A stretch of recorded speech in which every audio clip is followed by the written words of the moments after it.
भाई MBBS abroad मत करो, बहुत ज़्यादा अनसिक्योर चीज़ है। एफएमजी करने के बाद फिर कुछ भी नहीं कर सकते। इंडिया में आप क्लिनिकल प्रैक्टिस नहीं कर सकते, तो इसका मतलब ये नहीं कि 0.01% बच्चे ही पास कर पाते। जब एफएमजी क्रैक करके एमबीबीएस अब्रॉड वाला बंदा आ जाता है इंडिया में, अपने अब्रॉड से एमबीबीएस किया है, आपको अलग साइड में रख दिया, आपको स्पेशल ट्रीटमेंट दे रहे हैं। Hi everyone, my name is Abhishek Rathod. I am into this business since 4 years. I am the co-founder of Medicos Desire and let's get started with this video.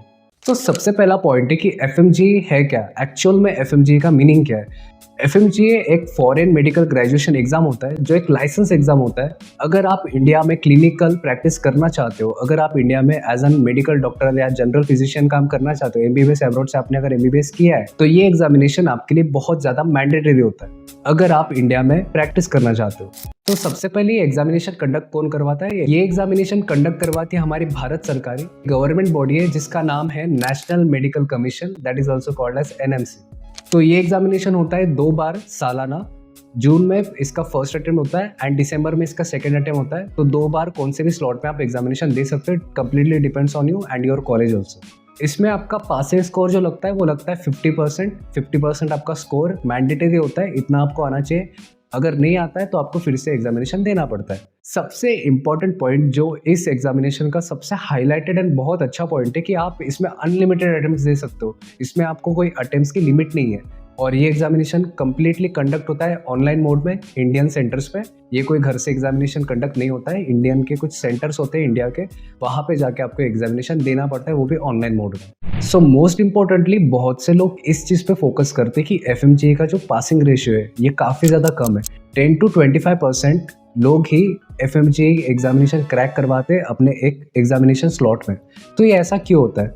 अगर आप generally देखो, बहुत से लोग अपनी country में सेटल हो जाते हैं, बहुत से लोग बाहरी जॉब करते हैं एंड जनरली कुछ लोग आते हैं जिनको इंडिया में प्रैक्टिस करना होता है। और जिनको इंडिया में प्रैक्टिस करना होता है उनकी संख्या भी अभी बढ़ते जा रही है, तो उसकी वजह से स्कोर है ना ये घटते जा रहा है। एफएमजी एक ऐसी एग्जामिनेशन है, तो इसमें ऐसा होता है कि जो बच्चे सीरियसली नहीं पढ़ते वो भी एग्जामिनेशन देने बैठ जाते हैं एंड उनका एग्जामिनेशन क्रैक नहीं होता है। अगर 10 to 25% देखा जाए तो बहुत ज़्यादा अच्छा नंबर है।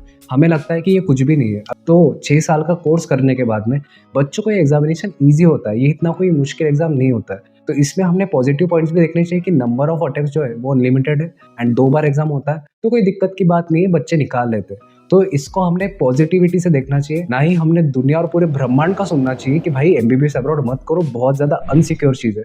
ऐसा बिल्कुल नहीं होता है दोस्तों, ये एक बहुत ज़्यादा मिथ बना दिया हम लोगों ने, ऐसा कुछ होता नहीं है। तो सबसे पहले बात करते हैं कि एफएमजी अगर आप क्रैक करते हो तो आपके लिए क्या क्या फायदे हो जाते हैं। First point is you get a license and registration with NMC. आप इंडिया में प्रैक्टिस करने लग जाते हो एज एन डॉक्टर या जनरल फिजिशियन, वो भी लीगली। सेकेंड पॉइंट, आप पीजी या नेक्स्ट के लिए प्रिपरेशन कर सकते हो एंड आप एग्जामिनेशन दे सकते हो। आप एलिजिबल हो जाते हो दोनों एग्जामिनेशन के लिए एंड आप बाकी के भी एग्जामिनेशन दे सकते हो इंडिया में, अगर आपको क्लिनिकल प्रैक्टिस करनी है या आगे जाके कोई पढ़ाई करनी है तो। पॉइंट नंबर 3, आपको गवर्नमेंट एंड प्राइवेट जॉब्स भी ऑफर होती है। इंटर्नशिप करने के बाद में आपको बहुत सी जॉब अपॉर्चुनिटीज आती है।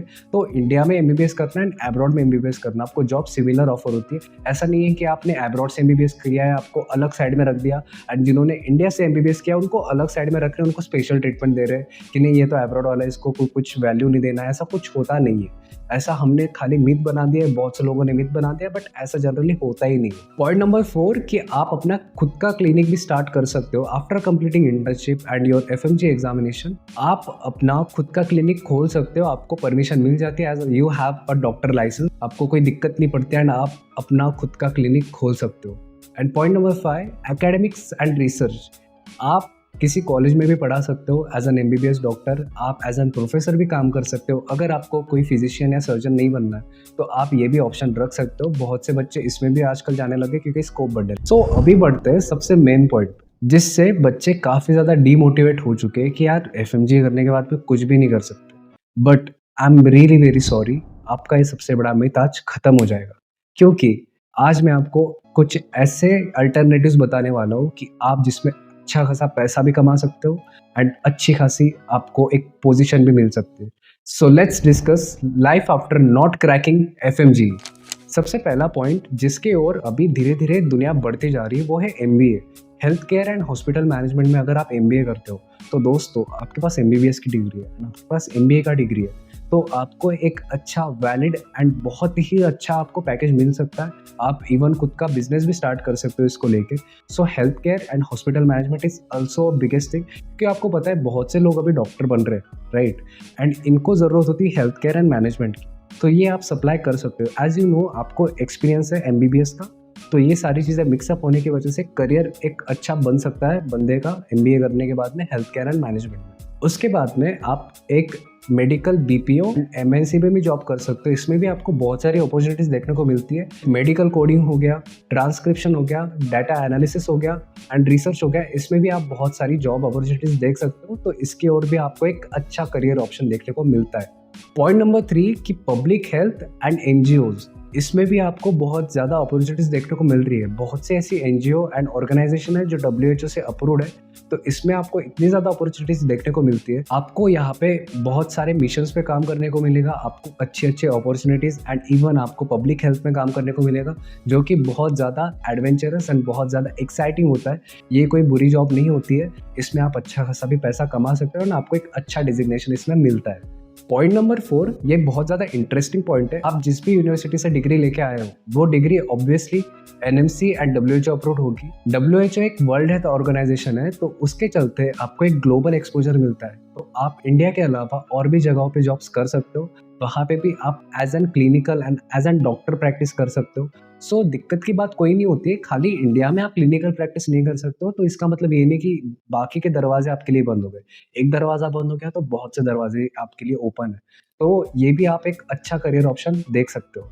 उसके बाद में सबसे इम्पोर्टेंट चीज़ कि अभी जिसका राइज़ हो रहा है, लाइक डॉक्टर्स तो एक टाइम पे बढ़ गए, इंजीनियर एक टाइम पे बढ़ गए, MBA करने वाले एक टाइम पे बढ़ गए, बट अभी जिसका राइज़ हो रहा है वो है edtech, content creation and consultation.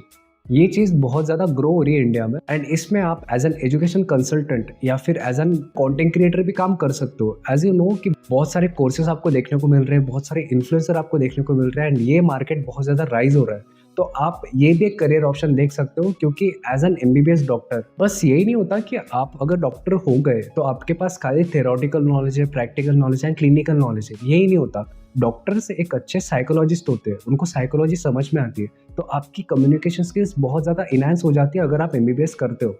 And abroad में करने की वजह से ऑब्वियसली आपकी communication skills and English and बाकी की चीज़ें भी आपकी अच्छी हो जाती है। तो उसके चलते आप content creation, edtech and consultation में बहुत ज़्यादा अच्छा कर सकते हो और ये भी आपके लिए एक अच्छा अर्निंग सोर्स बन सकता है। सो ये था हमारा की difference about not clearing FMG and clearing FMG। ये वीडियो अगर अच्छा लगे तो सब्सक्राइब करना बनता है एंड सब्सक्राइब करने के बाद में वीडियो 4 लोगों को शेयर करो जो लोग आपको निगेटिव बोलते हैं।